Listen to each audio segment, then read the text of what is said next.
ଶୁଭରାତ୍ରି ବନ୍ଧୁମାନେ ମୋର। ସୁରକ୍ଷିତ ଘରେ ଶୋଇପାରୁଛ, ଏତିକି ଭାବନା ନିଜ ମନରେ ଅଛି। ସୁରକ୍ଷିତ ତୁମେ ଶୋଇପାରୁଛ, ଏତିକି ଭାବନା ତୁମ ମନରେ ଅଛି ଯେ ଯେଉଁ ଦେଶରେ ଆମେ ବସବାସ କରୁଛେ, ଯେଉଁ ଘରେ ଆମେ ସୁରକ୍ଷିତ ଶୋଇପାରୁଛେ, ତ କାହା ପାଇଁ ଆମେ ସୁରକ୍ଷିତ ଶୋଇପାରୁଛେ? ସେ ଯବାନଙ୍କ ପାଇଁ, ସେ ବୀର ସୈନିକଙ୍କ ପାଇଁ। ଏତିକି ଭାବୁଛୁ। ଆଜି ବି କାହା ଘରେ ବୀର ପୁଅ ଜଣେ ଶହୀଦ ହୋଇଯାଉଛନ୍ତି ଏବଂ ତା'ର କୁନି ପୁଅଟିଏ 2 ବର୍ଷ ବିବାହ କୁନି ପୁଅଟିଏ ବାପାର ଶବ ପାଖରେ ଛିଡ଼ା ହୋଇ ବାପା ବାପା ବୋଲି ଡାକୁଛି।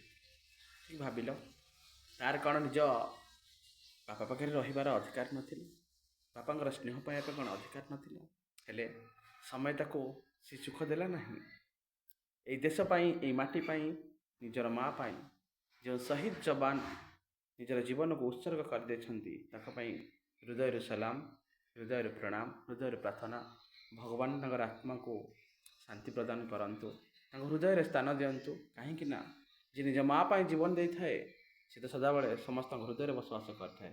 ଆଉ ଯେ ସମସ୍ତଙ୍କ ହୃଦୟରେ ବସବାସ କରିଥାଏ, ସେ ଭଗବାନଙ୍କର ଆତ୍ମାରେ ଲୀନ ହୋଇଥାଏ, ହୃଦୟରେ ଲୀନ ହୋଇଥାଏ, ଚରଣରେ ସ୍ଥାନ ପାଇଥାଏ।